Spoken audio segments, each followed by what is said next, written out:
o interessante também é que tem gente que te ferra até num modo assim que às vezes você tenta ajudar pessoas, você tenta ajudar, ajuda de uma forma, mas mesmo sendo uma boa pessoa, você é taxado de trouxa. Mas tem uma frase que eu já vi aqui na internet, no YouTube, quer dizer, as plataformas que eu ando olhando, que não importa geralmente o seu nível de bondade.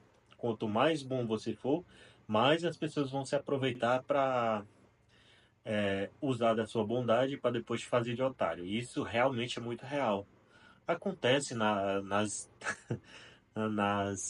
famílias, até entre as melhores, acontece realmente esse tipo de coisa. E é uma coisa que você se acostuma, é tipo um vício louco. Você se vicia também em ser trouxa.